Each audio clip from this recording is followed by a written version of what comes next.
According to the Japanese, the 5 great terrors are earthquakes, thunders, floods, fires, and father.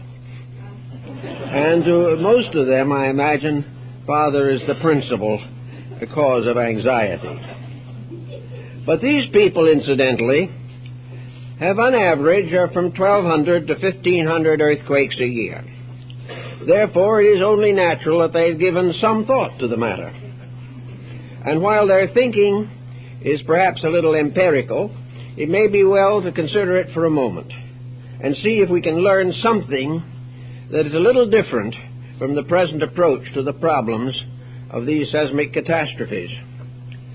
The Japanese believe that earthquakes are caused by a catfish. Now, this is perhaps an exaggeration, but it is called the pivot fish, and it is somewhere asleep under Japan. And every once in a while it wiggles and shakes its tail, and down comes a city or two. And this has resulted in a peculiar love for catfish. About 6 months ago, there was a prophecy in Japan of a serious impending earthquake. What happened? Everybody that could do so bought a catfish. Instead of moving or anything of that nature, they found either a little pond or a bowl or a tank or something and put the catfish in it. And thousands of years of experience has taught them that the first thing that will note or register an impending earthquake is a catfish.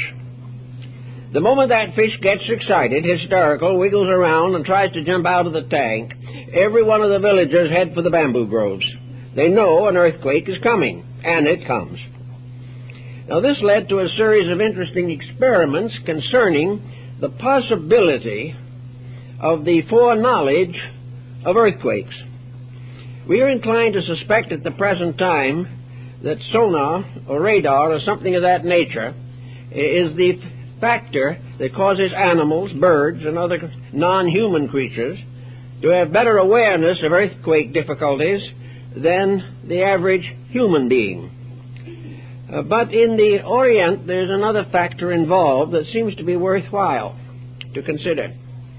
Some years ago, about the middle of the 19th century, a Japanese watch repairer had the habit of hanging the small parts of a watch's mechanism on magnets to keep them so he could get them when he wanted them and they wouldn't get lost or disappear. One day, while he was hard at work with one of his watches, all of these magnets discharged the pieces hung on them, and there was a little crash of small parts falling on his workbench. He didn't pay much attention to it at that moment, but about 10 minutes later the earthquake hit. So this began to be a matter of consideration. The villagers picked it up, and they had an earthquake alarm that probably is one of the earliest that we know. This consisted of a large iron ball hung from a magnet, and below the ball was a bronze or iron dish, large, like a great boiler. And the warning was that if the ball dropped on the metal dish and made a loud noise, it was a good idea for the people to head for the bamboo grove. Why the bamboo grove? Obviously because the roots of the bamboo knot into tangles that are so tight that the ground can open under them and the roots will hold up anyone who is hanging onto the roots. So this was a way in which they began to experiment with earthquake phenomena. And of course, with the susceptibility of that country, such research and such study was certainly important. It may be that, like acupuncture and several other Oriental methods of handling situations, we will ultimately have more interest, not necessarily in iron balls or detached magnets, but in the general theory that they have, namely, that an earthquake is always heralded by a form of natural magnetism being disarranged. This disarrangement, however, is not followed instantly by the earthquake. It may be followed within an hour or so, or it may be followed the next day. but the warning is almost always ultimately met with an appropriate termination. There is an earthquake. Years ago, it was noted that animals had peculiar ability to anticipate earthquakes. There was a very important quake off the coast of Peru, and a large part of the coastline fell into the sea. This coastline had for years been a grazing ground for cattle. They grazed free in this area. When it fell off into the sea, there was not a single head of cattle lost. They had all quietly left. And many other such accounts are known to anticipate the possibility that earthquakes are perhaps a magnetic phenomena, as well as possibly a physical one. Some have assumed, and there's been some scientific support for this, that an earthquake begins in the heavy side layer of the atmosphere, that it is very much like a discharge of lightning. It is something which, as energy strikes an area where the fission lines of the planet are particularly susceptible. This blow, this stroke of energy, results in a motion of the physical earth. Now, trying to work out some of these mysteries, we go back to Plato's account of the sinking of Atlantis. He was very simple in his repetition of the information received from Solon, who in turn had gained it from the Egyptians. According to Plato, the great Atlantic catastrophe was a punishment for sin. It was the way in which the gods avenged the abuse and misuse of the privileges and powers which they had bestowed upon mankind.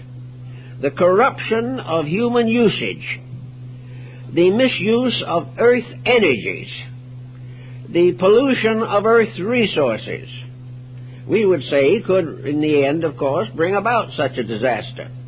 But to the Greeks, it was not only brought about, but it was ordered, arranged, and fulfilled by divine will.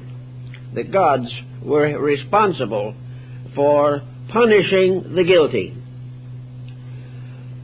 Looking into the problems as we know them in our daily life, the ancients, particularly following the Hermetic disciplines, believed that the microcosm, which is man, was a miniature of all other things that exist in nature, and that the human being was the most available textbook for the study of any type of phenomena that can arise in the larger environment.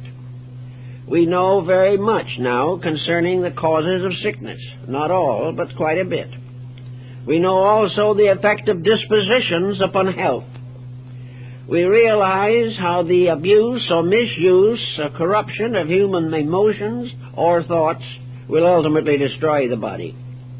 We also realize how excesses and the abuse of the natural resources of the body can result in premature infirmity. All of these factors are more or less generally recognized.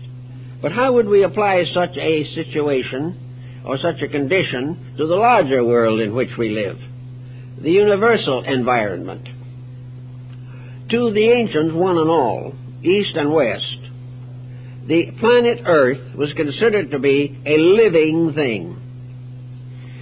It was not just simply a mass of metals or substances or lava or rocks whirling around in space. It was a being with the attributes of a being. And one of their reasons for assuming this is that nothing can produce nothing. And the fact that this planet maintains an infinite diversity of life dependent upon the planet would make it appear or be assumed that the planet itself is a source of life and therefore must be alive, for that which is dead cannot be the source of life. Now, the planet itself, if we want to consider it as a living thing, which practically all of ancient people did, they considered it a goddess, the great mother of all life, and that from this great mother came forth all of the kingdoms of material existence in this world. That the planet Earth was the great nurse, the mother. It was the bride of the Son and the daughter or wife of God. It was the symbol of the productiveness and fruitfulness of existence, so far as the human being was concerned. Assuming, as the ancients did, and perhaps with proper insight, better than we have, because we are now determined to make everything sterile, mechanical, physical, material, and to deny all other factors in the constitutions of living things. The ancients did not have this point of view, and someone will say, well, maybe we outgrew what the ancients thought. Maybe they were superstitious and wrong, and we are right. But let us give a second thought to that. Most of the wisdom of antiquity originated before what we may call the age of sophistication. Ancient peoples were simple. They'd had very little to unlearn. They were not surrounded by highly opinionated specialists who were constantly interfering with the natural processes of the heart and mind. They were not overwhelmed by schools. They were not dominated by widespread theories. They were not made up primarily of scoffers or cynics. They were very simple, natural people, and their wisdom was the wisdom of the folk. Now the folk, perhaps, in its wisdom, like the folk in its art, has a tremendous integrity. It represents the natural reaction of the individual, directed and moved by common sense and by the common experiences of daily life. Therefore, the primitive instincts and intuitions of humanity may well be more correct than the sophisticated, involved doctrines and beliefs that we hold to today. In any event, the ancient peoples were inclined to think of the earth as a living thing. It was not simply a footstool for deity, nor was it merely some kind of a meteor floating in space. It was a being, part of a great hierarchy of beings inhabiting space. The Buddhists called this great space family a cosmotheism, and they said that it was a vast, cosmic space democracy. That in this was all the law that man could possibly need or use, that every aspect of life that was necessary for the protection and unfoldment of human society was already traced in the universe itself, and that there was no way in which we could go against the universe and survive, or at least survive with dignity. Now, assuming for a moment that the earth is alive, at least it is vital. It may not have a disposition like ours, although sometimes it seems to be almost miraculously wise and clever. It seems to have abilities to solve problems that human beings cannot solve. One thing we know definitely is that the earth, as the alchemist pointed out, is a kind of great bottle. And in this bottle is an infinite mixture of chemical factors. This bottle contains within it all of the elements necessary for the production of the philosopher's stone, or the transmutations of all gross substances into their mystical and spiritual equivalents. Now, if this planet is a bottle, then like all other bottles, it has capacity. Like all other bottles, it can only be filled, and it can only be emptied. And unless something is taken from it, no more can be added once it is full. And if there is no source for the replenishment of the contents of the bottle, then when it is empty, that is the end.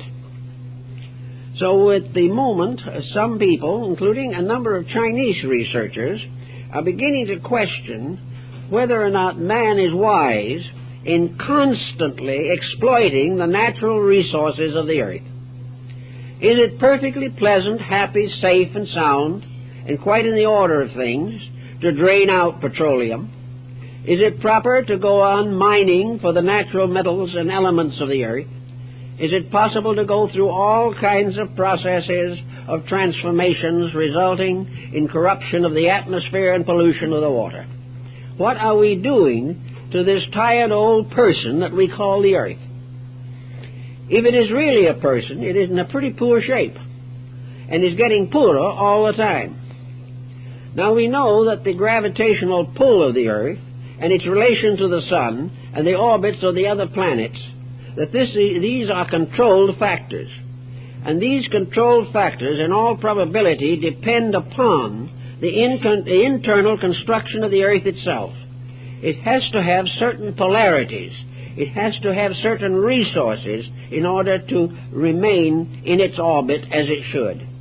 If human ingenuity depletes the natural resources and energies of the planet until nothing remains, its fertility is very apt to be destroyed, and it may sometime, like the broken planet, which is now called Lucifer, be disintegrated in space, because it has been exhausted of its resources.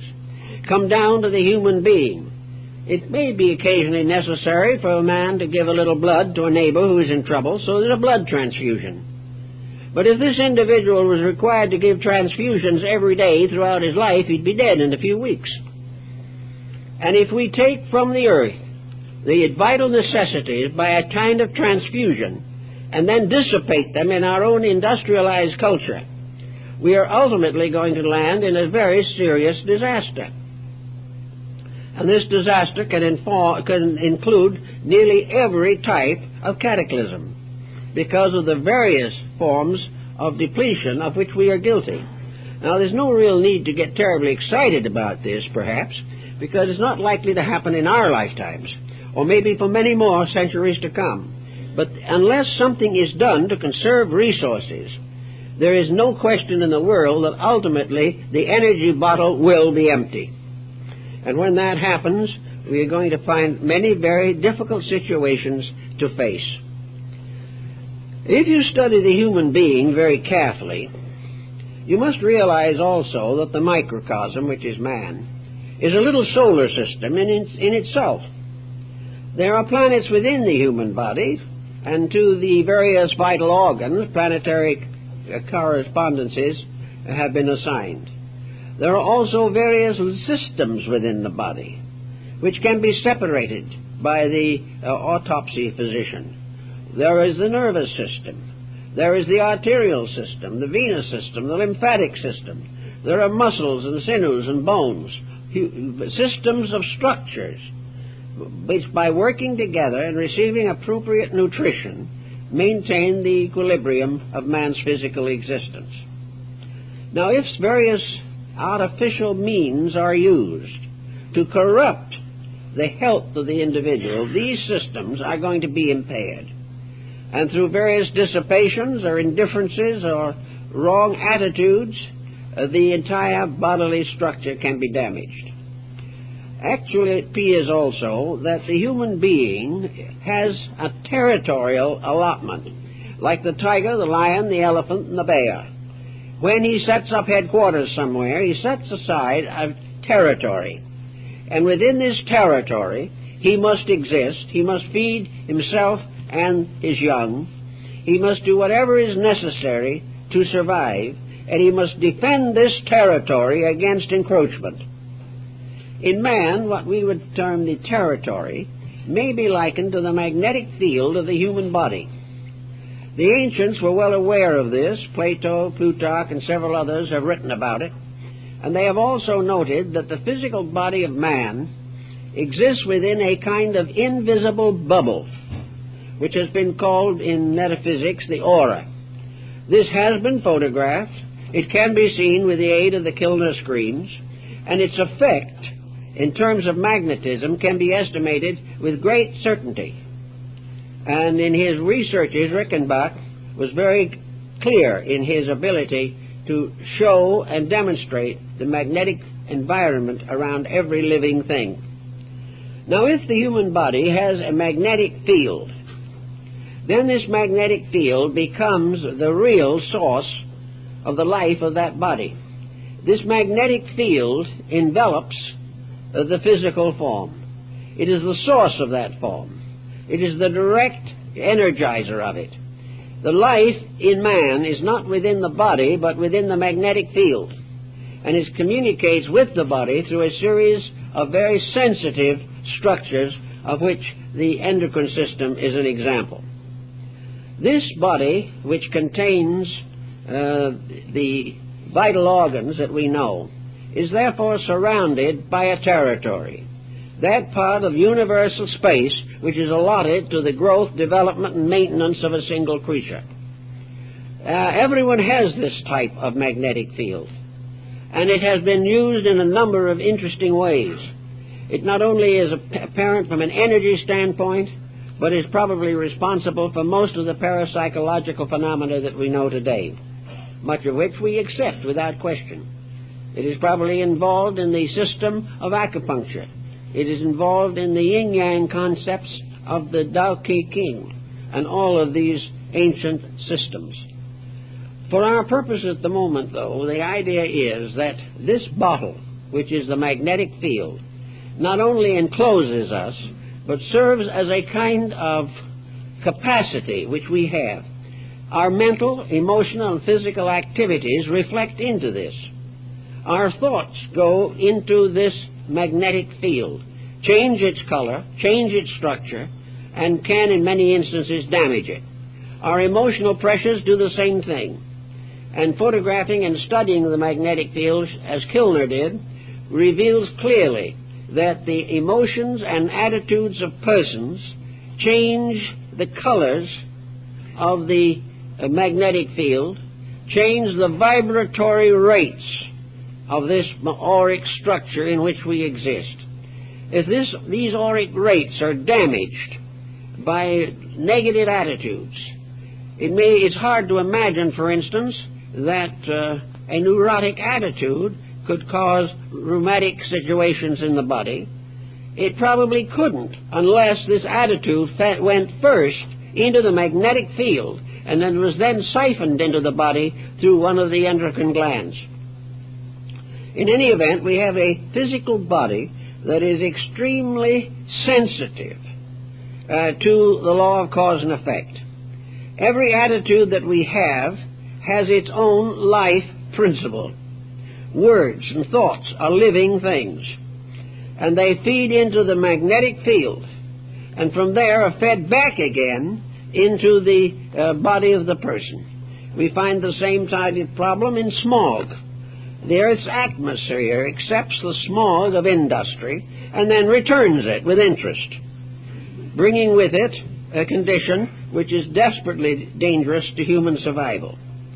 The same way with all of the inventions and discoveries of man. Everything by which man endangers the integrity of his own integration is dangerous to the common good and to his own personal survival. So in this magnetic field there is a chemistry constantly going on. And this chemistry does react into the body. And a series of wrong attitudes will result in a detriment to the physical form. In the same way, wrong physical habits, as narcotics, alcohol, and other forms of dissipation, these variously deplete and disorganize the energy field. And when the energy field is sick, it is very difficult for the person to break the physical habit, because the habit is not in his body, but in the magnetic field where he has built it up by constant repetition of the mistake. So we have this to think of in human beings. Now let's move this out into the universe.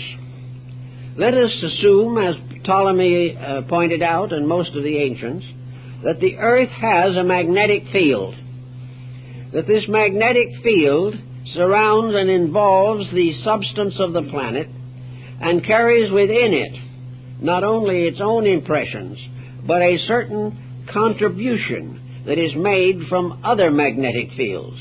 Energy enters the human magnetic field through the crown of the head and above it, and goes out at the bottom. The planetary magnetic field is nourished through the polar cap at the north, and the excretion of destroyed, disintegrated, or useless material is through the south polar cap. The aurora borealis and the aurora australatia are evidences of the motion of magnetism through the earth. And sometimes this motion is extraordinary. Then we see that the earth itself is a kind of bottle, contained within a larger vessel, which is its own magnetic field. And everything that has to do with the preservation of the earth itself, everything that has to do with the development of the earth and its various policies and processes, these things take place within the magnetic field, which incidentally extends beyond the orbit of the moon. Therefore, the solar energy entering the Earth's system also comes in through the polar region, which was supposed to be the abode of the gods and the Mount Olympus or the Mount Meru or the Simuru of India. It was from the north, therefore, that this energy flows in through the sacred island of the Gobina. So we have a great magnetic structure here, which is being continually influenced by human activity. Now we know that the human being is a comparatively small fraction of Earth life.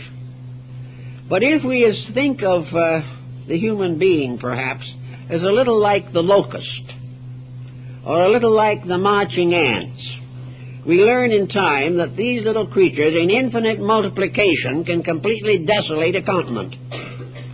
That the major grand motions of humanity, which gradually infect every nation and every race, constitute a very powerful magnetic force. A great many people today are quite convinced that spiritual healing is possible through the laying on of hands, through prayer, through meditation, or through the cultivation of knowledge of the magnetic structure of the body. This was perhaps very well set forth in the writings of Andrew Jackson Davis, the New England physician. In any event, this process of increasing contamination must not be completely overlooked. But now, because of the nature of the scoffer, who is always with us, and is a useful agent, there's no doubt in the world that the devil's advocate plays a vital part in human progress. But the question is, what caused earthquakes before there were human beings? This is a very good one. It helps us to get rid of the responsibilities of our own conduct and make everything look better. There is no doubt in the world that in the very primitive period of things, we have situations very much again like we have in the development of the human being. We have many forces from the outside working upon the prenatal epoch of a planet. We also have, as with growth, the processes through which a planet passes in the process of its own maturity. Therefore, at the very primitive times, it would seem that most natural disasters were partly due to the birth travail of a planet. That these disasters resulted from the constant bombardment of this planet with the forces that made it into a planet. But even in comparatively older times, we find there were several different kinds of disasters. One might well be the one that we find in the human being, where heredity becomes a disaster. We know that the life principle of the planet lives here, but was carried here from another location in space. This is merely an incarnation of an entity, this planet. This incarnation had its own karma. It had its own problems to work out. And this is true also in various kinds of birth problems that we have and note at the present time. But actually, the obvious solution seems to be that before the planet was inhabited, there were no creatures as we know them to be affected by these transmissions of energy. Therefore, no one was hurt, no one was killed, but the planet in its great processes of integration went through these formative periods. Back as far as history, however, goes, two processes go side by side. One is human corruption, and the other is natural disaster. They are intimately related from the beginning of human thought. And we know that a great many ancient peoples were troubled by earthquake phenomena. Unfortunately, we have very few records of very ancient earthquakes. The most ancient that we do have records of are in the records of China, which kept these accounts more closely because it carried them into its astronomical system and was already aware of the cycles of the year and the great Plutonic year. So the problems that we face are very largely those which involve humanity as it is at the present time. We know, for instance, that a few terrorists or anarchists or even an individual who is corrupted can cause a tremendous amount of world damage. A few discontented, uninformed or misinformed human beings can bring terror and sorrow to the lives of millions of people. This type of phenomena seems also to be carried into the earth structure, and there seems to be no reason to doubt that human attitudes do have an effect upon natural phenomena as well as social and political phenomena. If the selfishness of people can cause nations to lose their individuality, and great and powerful states usurp the privileges and rights of smaller but equally meritorious peoples, then it is obvious that a small number of persons can produce a startling and dangerous physical phenomena. And this is likewise true if we think of the larger things. The attitudes of 4.5 billion human beings brought together in various patterns and around various confusions can certainly damage the Earth's atmosphere and affect its magnetic field. That which we can allow to be affected by smog or water pollution would be the atmosphere, but that which is affected by psychic pollution would be the magnetic field, and both will be subject to trouble and even the cause of further trouble unless the conditions are corrected by proper and watchful guidance. The answer again in this matter seems to be very simple. There are laws governing life. When we break these laws, we bring upon ourselves inevitable retribution. This was the concept of Plato in the New Atlantis. We cannot misuse without suffering. Now, the ignorance of very primitive people caused their abuses and misuses to be comparatively simple. They made their mistakes. They invented clubs and bows and arrows and slingshots, but they were comparatively sparse in number, and at the time probably at which the prehistoric man was most dangerous to himself, the population of the earth probably was less than 50 million human beings. Today, it is 4.5 billion. This tremendous increase also increases the effect of human attitudes upon the planet, causing it to become more and more involved in the various processes set in motion by human activity. Actually, therefore, it's not surprising to find out that earthquakes have been rather frequent recently. They have always existed in fair numbers, and mostly they follow a certain cycle or circle of location. Most of the great earthquakes of the world have been Asiatic. They have also been along the great cycle which we call the circle of fire, which bounds the Pacific Ocean. In these areas, earthquakes have always been comparatively frequent. Actually, however, we do not realize just exactly how serious or how constant the damage is. According to available statistics, in the present century, between 1901 and 1982, the loss of life by earthquakes on this planet has exceeded 1.5 million. This tremendous loss of life by this one cause alone is a cause of considerable thoughtfulness. Studying the statistics also, we observe that there is a distinct relationship between these earthquakes and attitudes and problems arising in human society.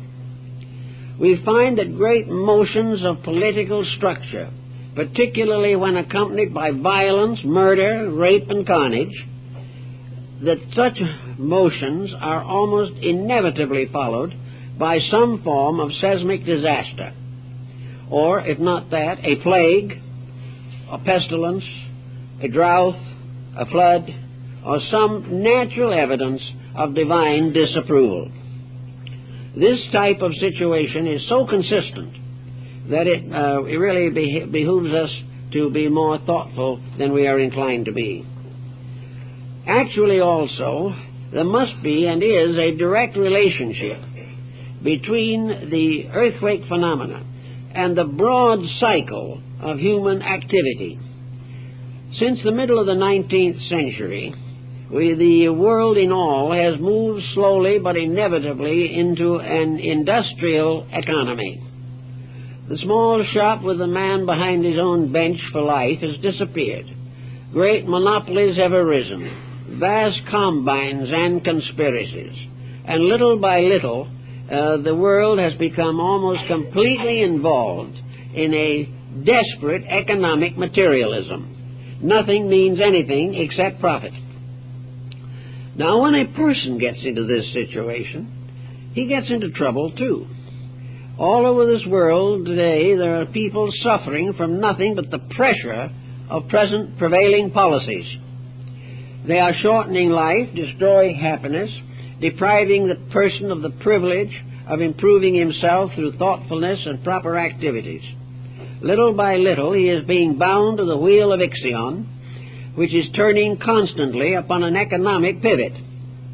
As a result of this situation, the whole world's level of consciousness is lowering. Now, this in itself, of course, is part of natural law, because the lowering of these cultural levels also produces discords, unhappiness, misery, privation, sickness, mental and emotional breakdown, the increase of crime, and the shortening of life expectancy. All of these things, therefore, result from a wrong basic attitude toward life. If nature had really intended to be on the profit system, it could have made a moderate charge for each of us when we came in here. Nature could have dictated that each individual had to offer something upon the altar in recognition of his own birth. But in nature, all of the good things that we enjoy are essentially free. The only cost lies in the distribution of them. But gradually, things have become valuable in their own right. We have taken possession of natural resources as though we owned them, when in actuality we do not own them, any more than we own our own body, which can be destroyed by a few drops of some type of toxin. Therefore, we are always living in a natural world, which we are exploiting and trying to divert to our own purposes. We want to industrialize the earth. We want to have a commuter in every family. We want to have everything all lined into a purely industrial, profit-making process. We do not mind how many people we displace with machines. We do not give much consideration to the production of the higher types of life that we desperately need for leadership. We are corrupted in our entertainment and in our literature. Everything has been sacrificed. Now, when we get to a state of this kind, something is going to happen because of this mysterious factor that Plato calls the gods. If we do not wish to assume that they are gods, that is our privilege. But we must at least accept the immutability of natural law. And to the ancients, the will of God was natural law, because the laws of nature, according to them, arose in the divine consciousness. Therefore, there are rules in the game. And wherever the rules have been broken, there has been disaster. Wherever we desperately attempt to protect, preserve, and exaggerate these mistakes, the disasters increase. Humanity gradually undermines its own securities and its own health. We have trouble today with crime, with everything you can think of that is disastrous and annoying. And yet we overlook all this because of the tremendous drive of success, which has become an obsession with most human beings. All right, we do this. And gradually we are going to wreck 4.5 billion human beings. Maybe by the time we wreck them, There'll be more than that. Maybe there'll be 5 or 6 billion. But they will be born into a kind of psychological slavery. They will have no thinking of their own. They will have no will and purpose of their own. Everyone will be bowing constantly and eternally to profit. This type of situation affects not only ourselves, but our relation with the animal world. We are completely disturbing our ecology. Everything there that nature set up as the chain of nutritions, the change of propagations, all these things are being disrupted, endangered, and nullified. Almost wherever we have a field where we should be growing tomatoes, we're putting a condominium on it. Little by little, we are sitting on the end of a branch and cutting it off between ourselves and the tree. This type of thing cannot go on without a natural reaction that will be painful but inevitable. 4.5 billion people, all making more or less the same mistakes, certainly will have an effect upon the atmosphere. This atmosphere, in our own more intimate associations, becomes a contaminated life vitality source. When we breathe, we not only breathe in the smog, but in a mysterious way, in the abstract life energy inhalation, we breathe in the corruption, we breathe in the perversions which are dominant in our world. Our very water, earth, air, all these things are affected adversely by our own ignorance, stupidity, and avarice. So we are getting constantly polluted nutrition. Now our little problem is tied into a bigger one. There is a food chain that leads all the way to the sun and the stars. There is a certain natural distribution of life energy which was preordained and made necessary by laws far beyond our comprehension. We only live because we are part of a chain of laws which will provide us as long as we do not corrupt them. So the earth itself is a source of energy for man, and man's conduct becomes a kind of karmic reaction which goes into the atmosphere of the planet. The magnetic field of the planet is much more subtle than the physical. In the physical field, we are polluting it day and night. In the more subtle ideological fields, we are also polluting those day and night. We are gradually corrupting the source of energies upon which we depend for survival. As this source of energy is corrupted, we notice a corresponding depression in our affairs. Obviously, the highest forms of our energy supply are the first to be sickened. The more attenuated, the more subtle, the more difficult, the more rare and valuable perish first. Therefore, little by little, the mind loses the power for the higher phases of thinking which are so necessary to it. The emotions lose the nutrition which breeds love and friendship.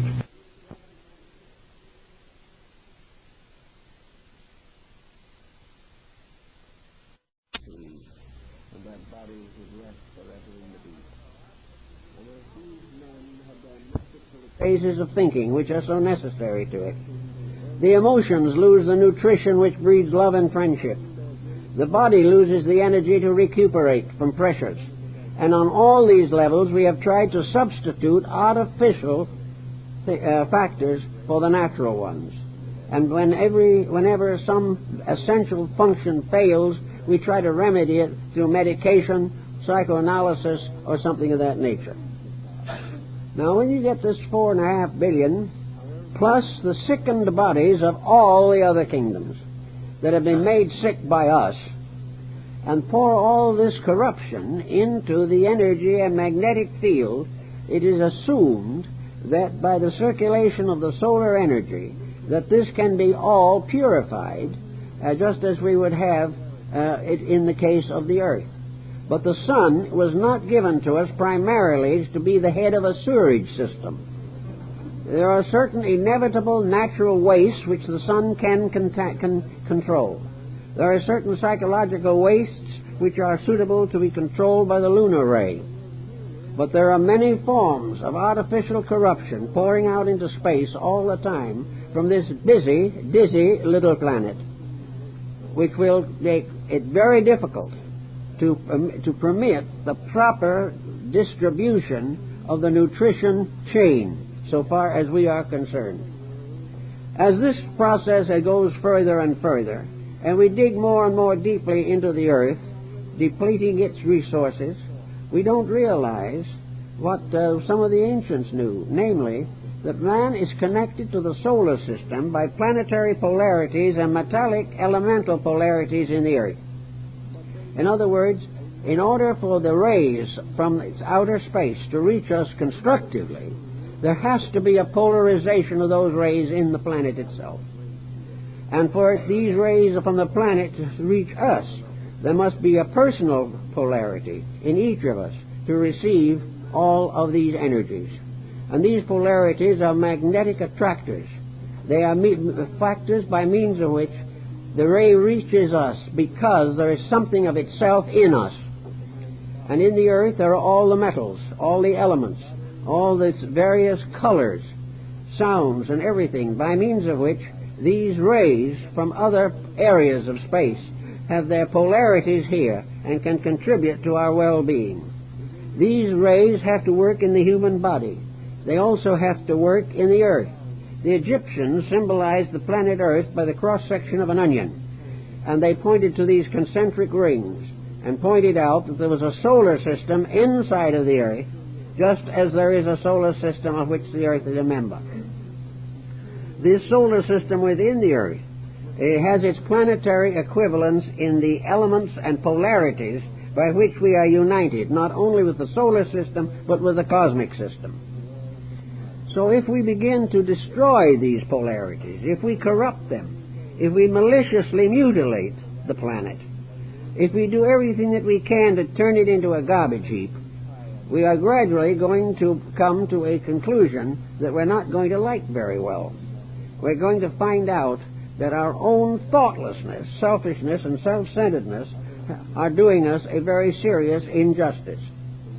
I remember when in Japan the last time, I went to the great Meiji Shrine in Tokyo. The Meiji Shrine is an enormous park open to the public. It is the place where most picnics and many weddings are given. It is a beautiful grounds and dedicated to the memory of the Emperor Meiji and his Empress, the two who brought Japan out of medievalism into the modern world. If you walk along there, you will notice that while there are thousands of people picnicking and enjoying it, and children playing and everything you can think of, you will never see a scrap of paper, an empty can, one single bit of rubbish in that park. I saw a man walking in that park with a camera. He changed his film and put the film back in his pocket, the empty part. But in putting it back, part of the inner lining fell onto the walkway. He didn't see it. He walked a few feet when a Japanese gentleman came up to him, bowed to him, and handed him the piece of paper. Nothing. One of the beginnings of recognition of integrities is to preserve and protect the beauty of the world in which you live. That beauty is not just something that's pretty. That beauty moving inside of you becomes a powerful factor in your own integration. Where the loss of beauty is noted in the outside of our environment, something is lost within ourselves also. So if this world, so to say, is a great shrine, which really it is, and it is sacred. This world is sacred. It is sacred to the laws and principles, whether we are theological or not, which are immutable and inevitable and must be obeyed. So, if we learn to keep the world beautiful, we gain a great deal. If we learn, for instance, that the rights of nations, just because they are small, cannot be violated with impunity. If we realize that all success based upon the bodies of the dead is no success at all and never can be, little by little we can organize the world in which we live, and we can clean the Aegean stable of our own planetary aura. We can give the magnetic field of the earth a house cleaning. And we can do it by each person giving himself a house cleaning mentally first, so that all this corruption does not go out into the larger atmosphere of things. The corrupt individual may turn around and accidentally or intentionally murder his neighbor. The corrupt nation may destroy the sovereign rights of other people, and a corrupted earth can fall apart. Now, I believe we're going to find that this has a distinct bearing upon house cleanings of various kinds. Of course, the greatest house cleaning on the planet that we have record of was the bubonic plague, which destroyed a large part of Europe. It is not known, of course, exactly how many perished in the plague, but the population of the earth itself was very much smaller in the 14th, 15th, and 16th centuries. And the plague ran for over 300 years with recurrent attacks. It is estimated conservatively that the bubonic plague took about 55 million lives. It is the greatest natural disaster of all time. And what was the cause of it? Well, Nostradamus came about with a very good answer. Of course, nobody listened to him. They didn't care what he thought. The plague was either an accident of providence or the will of God for those who did not go to church regularly. Nostradamus said, no. You've got outside of this town, which has been visited every time there's been a plague, has had a visitation, a stagnant pool. You have dirt. You have poor sewerage. You have all these things. You do not have any sense of keeping your own environment clean. There is where your trouble lies. They paid no attention to him. Finally, it was discovered that the plague was carried by rats, infected rats. And we are told that the bubonic plague could still come back if we were not careful and watchful in shipments from other countries. But we are careful and we are watchful. Also, when we go along, we find that perhaps one of the most dissipated areas in Europe at the time, about the time of the Christian era and slightly after, was Pompeii and Herculaneum. These were the summer resorts of the wealthy Romans. These were the places where the elite gathered to dissipate. It was a cruel, wealthy, fashionable area, burdened with most vices known to man, including the most terrible games in the amphitheaters involving human life, where nobody cared about anything, that most of the people were there, drank themselves under the table at all the banquets, and life was just one big grand vacation with a good time by all. And then the great Vesuvius erupted, and in a few hours it was all gone. Pompeii was covered with ashes to a depth of many feet, whereas Herculaneum was in the lava range and was partly buried by lava. Nothing remained of these play towns. No, that was not the only ones. There was a Calabria earthquake in Italy in which a complete city disappeared and the ground closed over it. And travelers a few miles away saw the city and then saw a great cloud rise in the air, and when it settled, there was simply no city, not even a ruin. The earth completely closed over it. Now, it's hard to understand why these things happen, but it is true, and by watching your records, that nearly always there is an earthquake and plague and climatic maxima wherever there is a mass of human folly. That the more cruel man is, the more likely it is for him to have these troubles. Now, just for example, I picked out a few. I didn't want to take chances on remembering them, of things that have happened in the present century, no earlier, that I think are very important and should be given a little consideration, maybe more than that is given now. You all remember the great Chinese leap into tomorrow. as was inspired by Mao. We also know the whole story of the Long March, by means of which Mao came into power. Now, we do not wish to belittle what Mao has accomplished for the people that might be good, but what he did to many people was a pretty tragic thing. Millions died in that Reformation, so-called. The Reformation itself completely failed, and what was begun in 1975 and 76 was practically all lost. In China, in Tianjin, in 1976, is the second greatest earthquake catastrophe known. It came right in the midst of this big leap into the future. It took in China 700,000 lives.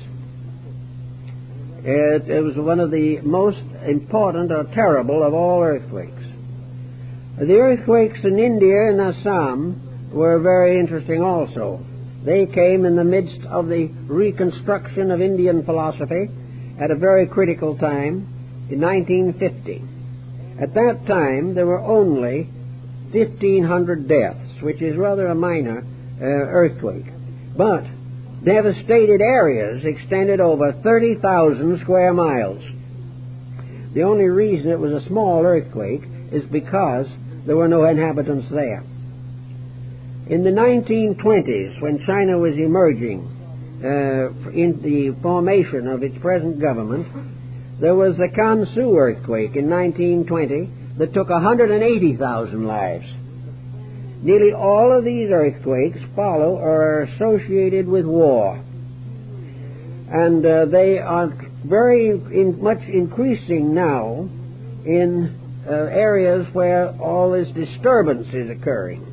We might note that in 1978 in Iran there was a serious earthquake that took 25,000 lives, and since that there's been another one. The revolution and the earthquake seem to be closely related. All the mysterious sorrows and tragedies of Latin America may be understood in terms of earthquakes. In 1960, for example, there was a series of earthquakes within a day or two of each other that struck Chile, Japan, and Hawaii, with a property damage of 650 millions. Now, of course, that time and the ones that have followed are accompanying the tremendous outbreak of violence throughout the Latin American countries. The moment we break the peace, we either have plagues or crop failures or earthquakes. And maybe that's because we have entirely lost all of the terror for father. We are not doing any of the things that hold a world together. Inconsistency breaks a home. The broken home is a source of misery for generations. World inconsistency breaks the surface of the earth in desolation and carnage. And this goes on and has results for ages to come. We are still fighting the consequences of the wars of Caesar and Alexander. And for a long time to come, we will fight the wars of Napoleon and Hitler. The tremendous consequences of these things. The whole theory is wrong. And nature will never support wrong. It won't support it in our personal lives. It won't support it in our national existence. It won't support it in world economy. We are a very fortunate people in many senses of the word. This planet is an exceedingly pleasant place by nature. It has its troubles. Everything does. There is no perfection in this world, or we wouldn't deserve to live here. And there are very few people who expect perfection. But we have here the raw materials for the building of the greatest and most constructive commonwealth the world has ever known. We have the potential here to have everything that is necessary for decency, for security, for the development of arts and sciences, for the extensions of creativity in every field of life.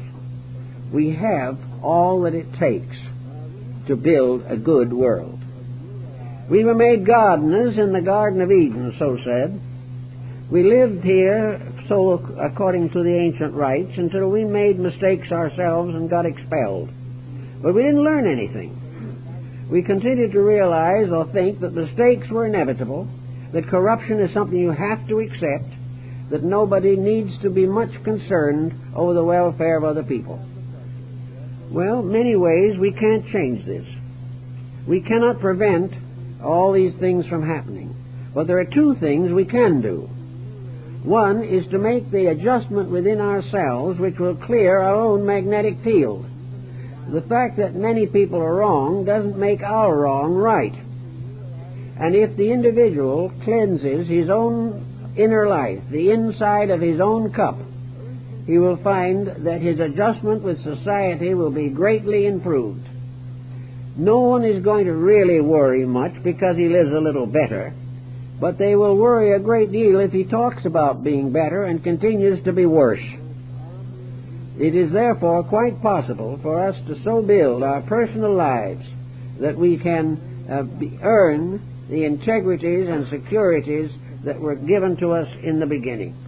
We are told that no matter how many fall to the right or the left, the just man shall not be moved. The just person is protected by his own justice because he keeps the rules. By doing this, he cleanses his own private stable.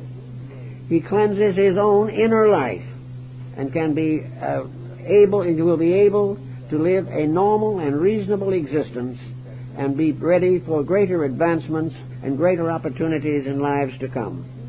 He is going to be all right. And the second thing he can do, without really endangering anybody, is to try in his own outer conduct to keep the rules of decency, the rules of nature, to live as far as he can harmlessly. No one can be completely harmless, but we can reduce our harmfulness to such an extreme minimum that it will save us most of the miseries with which we are now afflicted. All the way along, we have to do these things. We also have to be as careful as we can be in the handling of the materials by means of which the earth itself is polluted. We have to try to protect the hygiene, and we have to practice highly civilized eugenical procedures. We have to keep everything as near as possible in a simple but reasonable condition. We have to try not to destroy the healthfulness of an environment, to litter the parks, to throw bottles out of car windows, and to do all kinds of foolish things. And we must not commit the greatest follies probably of the moment, and that is to try to drive an automobile while under the influence of alcohol. All of these things are contrary to laws, and not only man-made, for man-made laws are often ineffective and quite frequently incomplete, but laws of common sense to prevent the perpetuation of tragedies which will continue. As more and more people become aware of these facts, a new element will come into the magnetic field. When a person suddenly discovers some of the spiritual values of life, some of the integrities, and begins to experience the beauty of inner normalcy and maturity, the magnetic field is influenced. Every gland, every cell, every molecule, every atom feels the marvelous force of improved consciousness. And that is, in a sense, how for the little cells in our body, our own enlightenment makes a world teacher of us as far as they are concerned. We will have the power to guide the parts of our own body into a greater conformity with truth itself. All over the world today, the difficulties that we are passing through are beginning to provide incentives for a better approach to things. All over, groups are rising up, not able politically necessarily to control situations, but to produce better people, to more consecrated forms of conduct, to deeper understanding of the laws governing life. As this process continues, there is every reason to believe that it will largely neutralize the negative karma that is in the Earth's magnetic field. it will begin to allow the constructive forces of nature to operate. It will not bring about, as has been true in the past, the constant death of the great world light. To the ancients, the sun was the symbol of the Messiah, the power of life, the power of truth, the symbol of hope. And we must not only realize that this power nourishes us and sustains us, but that every one of us has a responsibility for it. That we have a responsibility to use every energy that we have as wisely as we can. If we do these things wisely, in a sense we redeem the earth. We redeem the earth when we redeem ourselves, inasmuch as the earth itself has not the type of disposition and problem that we have. But it has the problem. It must bring its own children to maturity. It is the earth itself that must finally provide the material for the salvation of the human soul. Therefore, the earth must be kept clean and pure, and every effort must be made to make sure that it is not corrupted by personal or collective activity. I checked the number of earthquakes over and did a number of charts of them at one time. Some of them are in our journal. And it becomes obvious constantly that it is not simply planetary positions that are involved in these things. In the last 4 or 5 years, there have been a dozen doleful predictions of earthquakes. Up to now, they have been comparatively moderate, not much more than usual for the planet. But the constant belief that the earthquakes are, for instance, the result of the heavy weight of planets on one part of the earth or another, so that in the atmosphere a gathering of planets may unbalance the magnetic field of the solar system. I don't really buy this too heavily. I feel this way, that if there is a heavy burden of planets, if it is true that there are definite alignments, these are potential causes of something. But these potential causes will not produce their effects unless they operate upon an appropriate medium. If psychologically, mentally, emotionally, physically, geographically, economically, in all these ways we're all tragically poised on the edge of disaster, it is quite possible that a couple of rays from Jupiter or Saturn might finish off the trick. But if we are not deserving some form of catastrophe, we won't have it. And the catastrophe will be limited to what is necessary to bring to the average human being a greater realization of his own reason for life. Catastrophes carry persons out of incarnation, but catastrophes have never killed a human soul. They have never destroyed. They have merely taken away bodies which for the most part have been abused, misused, and neglected. But if the individual learns through the problem of a tragic disaster and can carry forward into future embodiments the information he has gained, all will be well. If the earth in its present cycle can achieve the normalization of the children upon it, so that in a sense there is a cosmic world government, a world government ruled primarily by the spirit of the planet itself and the cooperation of the other members of the solar system. If this is attained, in due course of time the earth spirit will pass to other forms, but it will go on higher and higher through the victories that have been achieved in its own evolutionary program. So everything works together in the long run for good. There is nothing lost. There is no tragic disaster. The nearest thing there is to a disaster in this world is stupidity. It is the fact that people just will not and cannot argue themselves or convert themselves to constructive ways of life. They cannot get over their gossiping. They cannot get over their intrigues, their vanities, their ambitions, their jealousies, and fanaticisms. And as those keep on, the death rate will gradually rise, as it did in antiquity, as there is more and more corruption and less corrective factors available. The end of the whole problem is that man must purify the world And by purifying the world, he accomplishes this by purifying himself. And when the world has reached a point where it deserves world peace, it will have it.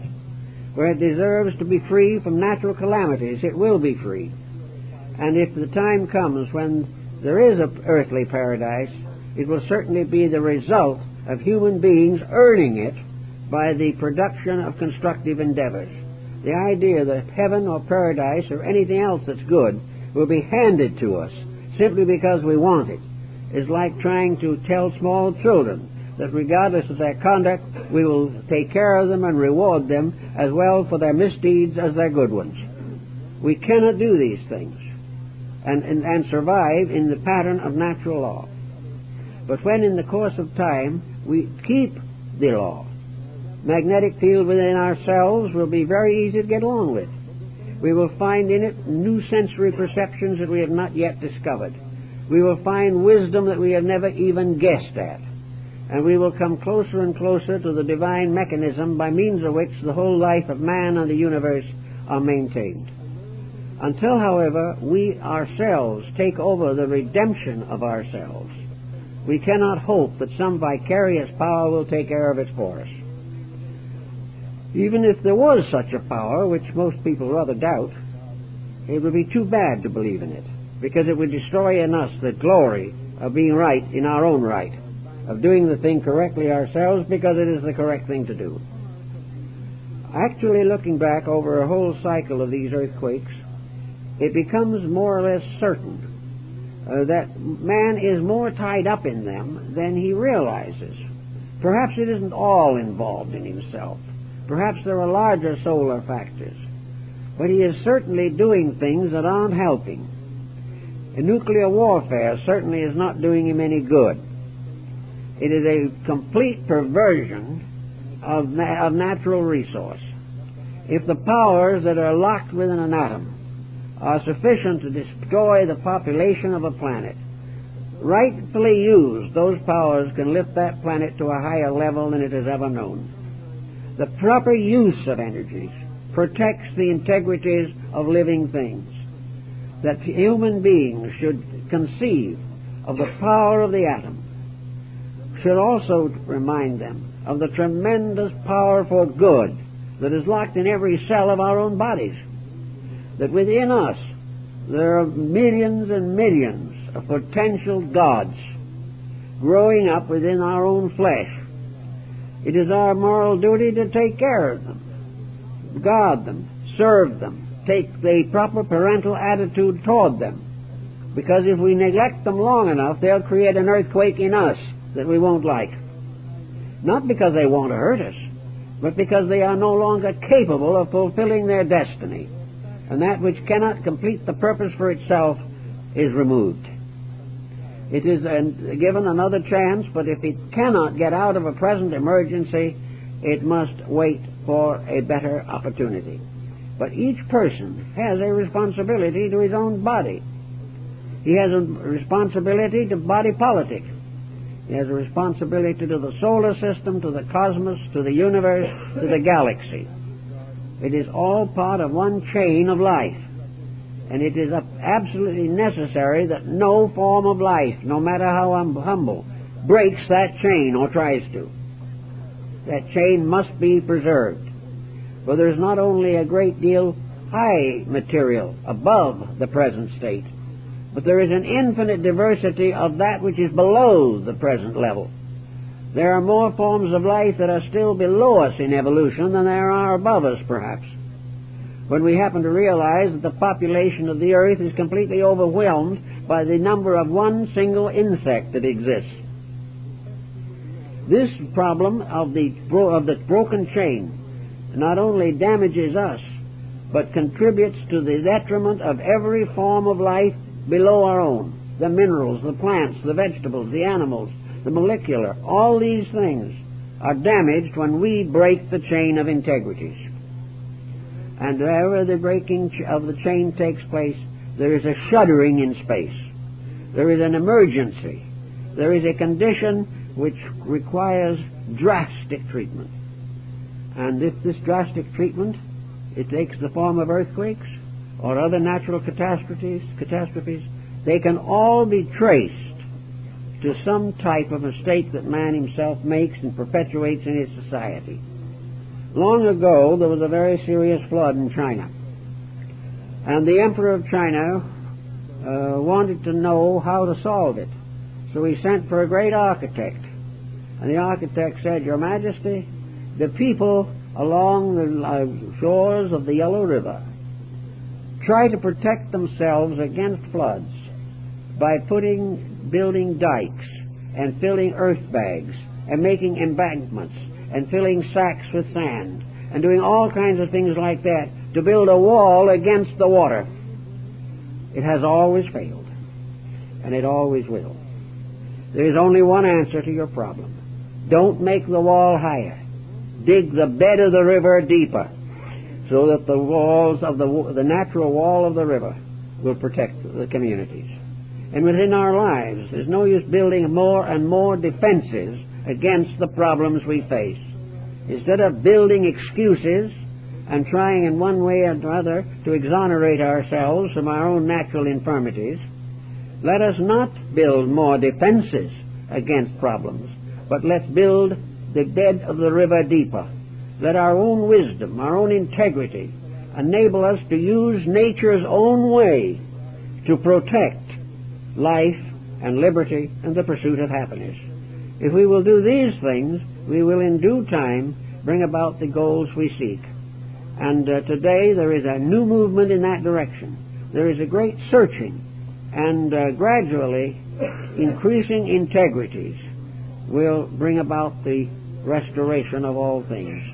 We need this restoration, and until we get it, nature will give us nudges every little while.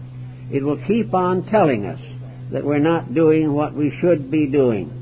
And as long as we fail, we will be subject to the emergencies not of an avaricious or a vengeful deity, but the emergencies of a law violated through ignorance or selfishness.